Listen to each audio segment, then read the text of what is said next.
Eu sou Adriano Wilson. Esse é o Carrapato. Você pode imaginar o que o advogado e jornalista português Heitor Pires sentiu quando ele levantou a tampa e abriu a garrafa. O ar se expandiu sob a pressão do gás carbônico. As bolhas correram para alcançar a superfície, e Heitor ouviu aquele som que todo mundo já ouviu alguma vez na vida. Mas para ele deve ter sido a primeira vez. É claro que não foi a última, porque Heitor Pires não era apenas um advogado e um jornalista, e não apenas um português. Ele era um homem que acreditava ter o poder de olhar além. E, acima de tudo, ele era um gaúcho.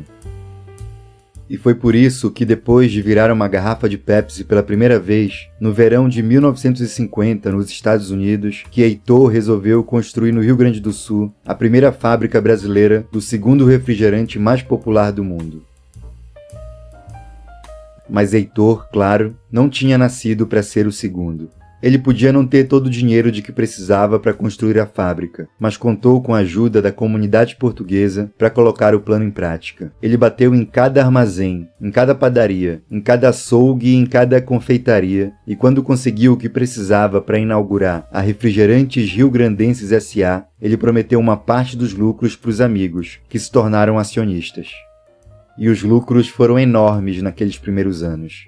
Não eram apenas as características intrínsecas da Pepsi que agradavam os gaúchos. A refrescância artificial provocada pelo gás carbônico se expandindo na garganta, ou a doçura mais intensa que a dos concorrentes. Uma doçura provocada pela mistura da essência de cola com baunilha. A Pepsi tinha sido criada por um farmacêutico da Carolina do Norte no final do século XIX, mas quando, na metade do século seguinte, as garrafas começaram a brotar nas esquinas de Porto Alegre como bergamotas no inverno, muitos gaúchos passaram a jurar que aquele era um refrigerante local. Heitor Pires era o principal culpado pelo engano. Ele era o inventor de ações de marketing ousadas que tornaram a Pepsi a campeã de vendas no Sul, destronando momentaneamente a arquirrival Coca-Cola. Ele saía pela cidade pintando as fachadas dos bares e mercearias, os bancos das praças e os postes de iluminação de azul, vermelho e branco, as três cores da Pepsi. Ele passou a vender a Pepsi em garrafas maiores por preços menores e também começou a pintar os rótulos do produto no próprio vidro, o que diminuiu os custos e causou um senso de novidade. Ele fez a marca entrar no calendário das datas religiosas da cidade, como a Festa do Divino e a procissão de Nossa Senhora dos Navegantes. Em fevereiro não tinha um bloco que pulasse o carnaval sem um carrinho ao lado vendendo Pepsi. Em junho não tinha uma quermesse em que Heitor não montasse uma banca para suas garrafas. E ao longo do ano, estudantes faziam excursões para conhecer as entranhas da fábrica e passaram o dia inteiro tomando refrigerante. Mas se você não fosse estudante, tudo bem. Ainda assim, você podia se sentir perto da Pepsi. Heitor trocou as janelas da fábrica por janelas de vidro. Assim todo mundo podia ver o que acontecia lá dentro.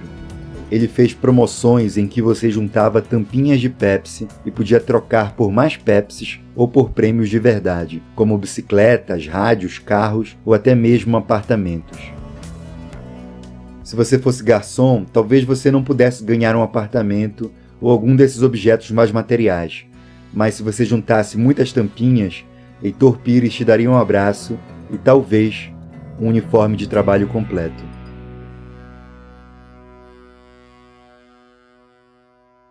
O empresário dedicava atenção especial aos garçons. Ele patrocinou o uniforme dos atendentes dos principais bares e restaurantes de Porto Alegre e depois patrocinou corridas de garçons no Parque Farroupilha, um evento no qual homens vestidos com as cores da Pepsi corriam equilibrando bandejas com garrafas de Pepsi para o deleite de clientes que se divertiam e se refrescavam bebendo suas Pepsis. E enquanto a Coca-Cola era vista como um ícone da juventude transviada, de uma geração rebelde sem causa, Heitor Pires convenceu os gaúchos de que a Pepsi era o refrigerante da família. Um certo tipo de família. E isso fica ainda mais claro quando você lê as reportagens que falam da festa de Natal da Pepsi de 1950. Esse evento grandioso em que Heitor Pires reuniu a família Pepsi, que na verdade eram os trabalhadores da fábrica, suas esposas e seus filhos, todos recepcionados pelo Papai Noel, que distribuía prêmios em dinheiro para os operários mais produtivos e brinquedos e refrigerantes grátis para as crianças. Não era um 13º salário, claro, porque Heitor Pires, assim como a maioria dos grandes empresários do país daquela época, era contra o conceito de 13º.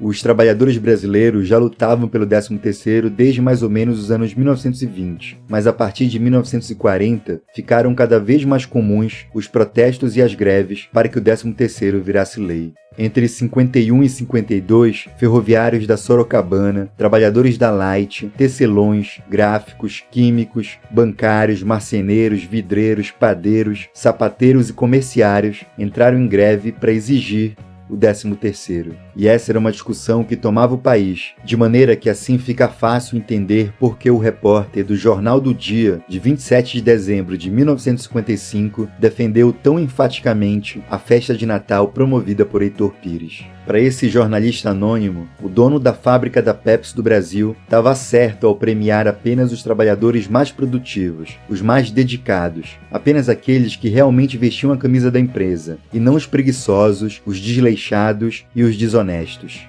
A gratificação natalina, na visão desse jornalista, e eu arrisco dizer, na visão do próprio Heitor Pires, deveria ser concedida como uma liberalidade da empresa, e não como um dever dela com todos os operários. Porque, como os empresários diziam e os jornais repetiam, um direito trabalhista como um 13º salário aumentaria a inflação, quebraria as empresas, o governo e o país inteiro. Eram outros tempos, claro. Não tem nada a ver com hoje.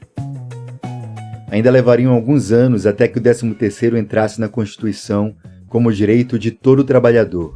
Mas naquele Natal de 1955, a julgar pela cobertura da imprensa, os operários e suas famílias ficaram felizes com a liberalidade de Heitor.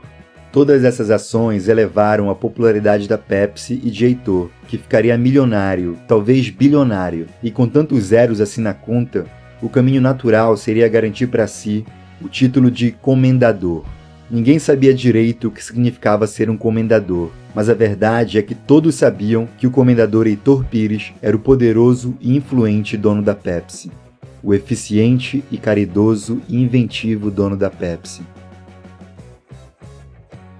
Mas agora eu vou pedir licença para deixar o comendador Heitor Pires lá no sul, assim como seu refrigerante doce demais, as suas liberalidades e as suas ideias, às vezes um pouco amargas, se você pensar bem.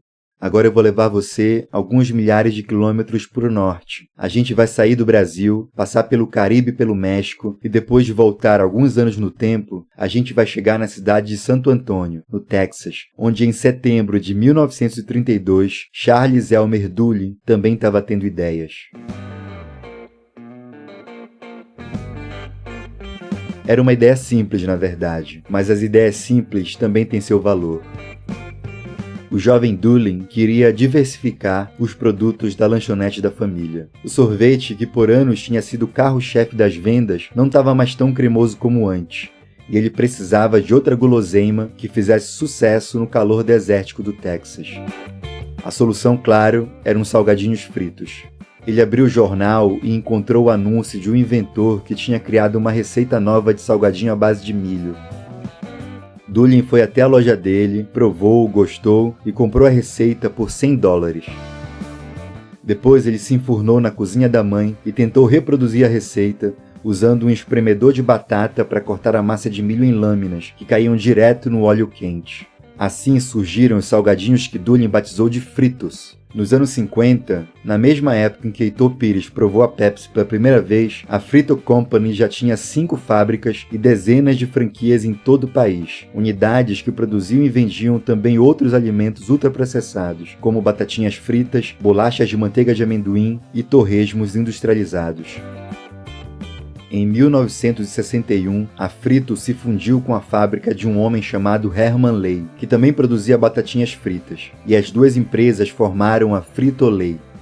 4 anos depois, essa empresa se juntou com a Pepsi Cola, criando a PepsiCo, uma multinacional que hoje está presente em mais de 200 países e territórios. Tem uma das maiores carteiras de produtos entre todas as grandes corporações que já existiram no planeta. Uma receita anual de 91 bilhões de dólares, o equivalente a meio trilhão de reais, o que é mais do que o PIB de 125 países. Um faturamento que faz dela a segunda maior indústria de alimentos do mundo.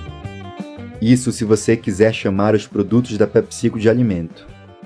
E eu entendo que você não queira. No Brasil, eles são donos de 26 marcas, que vão de refrigerante a salgadinhos, passando por achocolatado e água de coco de caixinha. São marcas que todo mundo conhece e que fazem parte da rotina de muita gente. Marcas que produzem sabores e sabores que talvez produzam memórias. Mas marcas são ficções. O que ninguém conhece, claro, é a realidade por trás delas.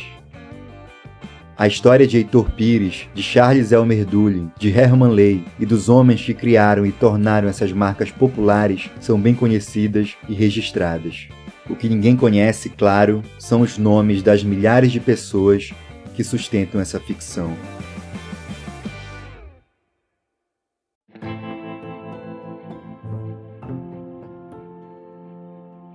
Na zona leste de São Paulo, no bairro de Itaquera, cerca de 800 homens e mulheres se revezam em 3 turnos na produção de 2 salgadinhos da PepsiCo.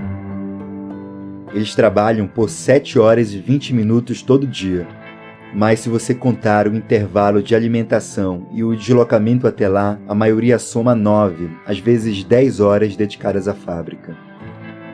Eles repetem essa rotina por 6 dias na semana e têm direito a apenas uma folga, a famigerada escala 6x1, um tipo de jornada tão antiga quanto exaustiva para a saúde física e mental dos operários. Apesar disso, tem uma coisa boa nessa jornada. Os operários pelo menos tinham todos os domingos livres, e nesses domingos eles faziam tudo o que não conseguiam fazer nos outros dias. Eram domingos para cuidar da casa e da marmita da semana, para cuidar do cabelo e das unhas. Domingos para jogar videogame ou ler um livro, para aprender a tocar violão ou uma profissão nova, para fazer um churrasco com os amigos ou para rezar na igreja ou para comer bergamota estendido no sol. Eram domingos feitos para viver e não para fritar salgadinhos. Mas então, na mesma época em que a matriz americana estava anunciando mais um trimestre de lucro bilionário, a PepsiCo Brasil informou aos operários que a fábrica de Itaquera também teria que funcionar aos domingos. E isso seria feito sem novas contratações, mas com uma mudança na escala de trabalho da linha de produção. E de repente, aqueles domingos livres, os únicos 4 dias no mês em que os operários estavam de folga, seriam transformados em domingos de fofura e de torcida. Esses eram os 2 salgadinhos produzidos lá. A direção da fábrica queria implantar a escala 6x2, na qual se trabalham 6 dias seguidos para ganhar 2 dias de folga, mas folgas que se alternam em dias da semana para que os operários também trabalhem aos domingos. E para ter um dia a mais de folga, os empregados teriam que compensar essas horas ao longo dos outros dias no mês. Os operários se revoltaram, é claro, e eles chamaram o sindicato da categoria para tentar reverter a decisão da empresa. Depois de meses de negociação, a PepsiCo surgiu com uma proposta inovadora. Os operários poderiam ter um sábado de folga no mês, desde que compensassem essas horas livres em outros 2 sábados de trabalho, numa conta que faria os trabalhadores ficarem na empresa por 12 horas nesses 2 sábados de compensação. 12 horas fritando salgadinhos com alto teor de sódio e de gordura enquanto o mundo acontecia lá fora. 2 dias depois, eles resolveram entrar em greve. E diante da ousadia dos diretores da fábrica, os operários responderam com mais ousadia. Agora eles estavam parados exigindo redução de jornada sem redução de salário. Eles queriam todos os fins de semana livres, e não apenas os domingos. Eles fizeram piquete na porta da fábrica e levaram carros de som para comunicar aos colegas os detalhes da negociação. Eles resistiram ao assédio dos diretores que prometeram aumento de salário e promoção para quem furasse a greve. E alguns furaram. Eles foram processados pela empresa, que considerava a greve ilegal e ameaçava cortar o salário dos grevistas. e eles foram vigiados de perto pela polícia, que levou viaturas para acompanhar as assembleias do sindicato. E na justiça, o sindicato patronal e a Confederação Nacional da Indústria ofereceram seus advogados para ajudar a PepsiCo na luta contra os operários. No dia 2 de dezembro de 2024, Carlos Vicente de Oliveira, o presidente do sindicato que representa os trabalhadores, chegou na sede do Tribunal Regional do Trabalho para negociar com os diretores da PepsiCo uma saída para o impasse. A empresa não aceitava diminuir a jornada e Carlos não sairia de lá sem ao menos um dia de folga a mais. E ninguém estava disposto a ceder. Mas o juiz que mediava a conversa disse que alguém teria que ceder, porque se os dois lados não chegassem a um acordo e ele tivesse que decidir se aquela greve era ou não era legal, ele provavelmente decidiria que ela não era. O juiz disse que os operários estavam lutando contra uma jornada de trabalho que é permitida pela lei e está estipulada em contrato. E se eles se mantivessem em uma greve considerada ilegal, os operários poderiam perder salários, benefícios e, em última instância, o próprio emprego. E até ter que pagar uma multa pelos prejuízos causados à PepsiCo. Diante desse cenário, o sindicato resolveu ceder. Eles fecharam um acordo que estava aquém da pretensão inicial. A jornada não foi reduzida, mas os operários mantiveram os domingos livres e ganharam um sábado de folga no mês, uma folga a ser compensada nos outros dias de trabalho. Eles também ganharam estabilidade por 45 dias e o salário integral pelos dias parados. E então, em uma noite chuvosa de segunda-feira, os operários da PepsiCo encerraram a primeira greve no Brasil contra a escala 6x1 com uma vitória que foi sim uma vitória, mas pareceu ter um gosto de fritura amanhecida. Naquele mesmo dia, a empresa anunciou que para celebrar o fim da greve, daria uma cesta de Natal de R$ 440 para todos os funcionários, e também um bônus para aqueles que furaram a greve e trabalharam normalmente enquanto os demais cruzavam os braços. Não era um direito garantido, era uma mera liberalidade, um favor concedido pelos diretores aos empregados mais honestos, produtivos e dedicados, e não para os preguiçosos, encostados e rebeldes. Um exemplo da meritocracia capitalista, assim como ensinou o comendador Heitor Pires nos natais dos anos 50.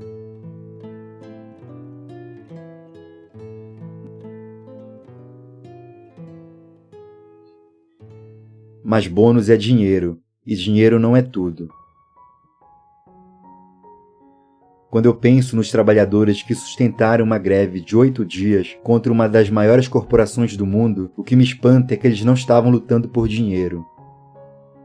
Eles estavam lutando por uma coisa que é ainda mais valiosa. Eles estavam lutando e ainda estão lutando por mais tempo. E essa é uma luta que você também talvez queira travar. Porque pensa no trabalhador da PepsiCo que entrou na fábrica para mais uma jornada de 8 horas. Pensa no que esse cara poderia fazer hoje se hoje fosse um dia livre, um dia em que ele pudesse tirar o crachá, tirar o uniforme, esconder tudo no fundo da gaveta e, ao menos por mais um dia, não fritar salgadinho. Um dia que ele pudesse dizer que é dele e não da empresa que paga o salário dele. Aquela empresa, aquele salário. Pensa em como seria esse dia. Nesse dia, ele poderia levar o filho no circo ou no zoológico e mostrar a ele pela primeira vez um elefante ou uma girafa, um macaco ou um leão, e ele veria no rosto do menino a euforia da descoberta. A primeira vez do filho dele no zoológico. Quantas outras primeiras vezes eles viveriam juntos? Nesse dia, ele perguntaria o que o filho quer ser quando crescer. E o menino diria que quer ser empresário, e o pai gargalharia, porque no mês passado ele queria ser bombeiro, e no mês anterior astronauta, e antes disso, professor. E ele ficaria pensando em qual seria o sonho do filho no mês seguinte. E quando a noite caísse e o menino perguntasse o que eles fariam amanhã, o pai diria que eles poderiam ir para a praia, ou levar o cachorro para correr no parque, ou poderiam ir para o jogo do São Paulo ou do Grêmio, ou eles poderiam ficar em casa sem fazer nada, vendo a tarde passar sem pressa, sem obrigação de servir ou de produzir, com a calma de uma rotina encantada. porque as pessoas, como os animais, como as bolhas que escapam da lata do refrigerante, como os dias da semana, como os sábados e como os domingos, como os sonhos dos pais e dos filhos, ou como todas as coisas que existem no mundo, elas só são felizes quando são livres.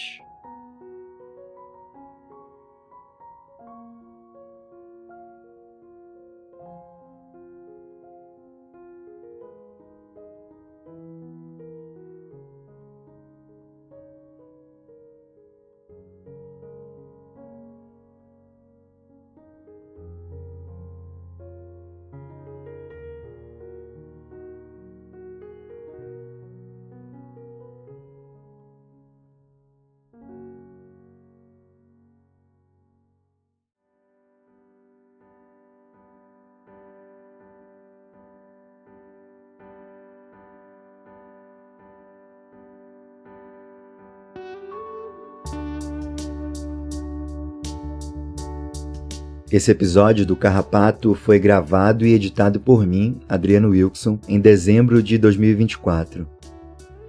Eu tenho me dedicado muito nesses últimos meses a esse tema, essa luta pelo fim da escala 6x1, que eu acho que é um assunto que é importante para mim, como deve ser importante para todos os trabalhadores, e eu acho que a gente tem chance de acabar com essa forma de exploração que está adoecendo muita gente e que não tem necessidade de existir, a não ser para aumentar ainda mais os lucros de grandes empresas como a PepsiCo.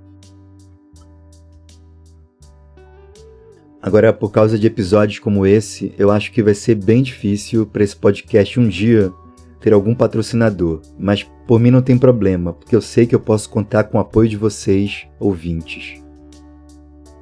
Se você quiser ajudar o Carrapato a continuar existindo, eu peço para você considerar fazer uma doação mensal pelo Apoia-se ou pela Aurelo. Faz toda a diferença para mim, me ajuda muito, e eu vou deixar os links na descrição do episódio. Mas se você não puder doar, não tem problema. Só de você ouvir, de comentar, compartilhar, falar desse episódio por aí, já ajuda muito. Para escrever o episódio de hoje, eu também tive a ajuda do site O Joio e o Trigo, que é um site de jornalismo investigativo que acompanha temas como a indústria de ultraprocessados, o agronegócio, os frigoríficos, enfim, esse pessoal que tem muito dinheiro e muito poder e que, por isso, precisa ser fiscalizado de perto pela imprensa. O Joio me financiou para escrever reportagens sobre a greve na PepsiCo, e se você quiser saber mais sobre esse assunto, eu recomendo que conheça o site e siga os perfis deles nas redes. O nome do site é O Joio e o Trigo. Se quiser falar comigo, você pode me escrever pelo e-mail adrianowilson@gmail.com ou me chamar nas redes sociais. Sempre, em todo lugar, é @AdrianoWilson. Eu tô no Blue Sky, no Instagram e agora também no TikTok. Me segue lá. Se cuida e a gente se ouve em breve.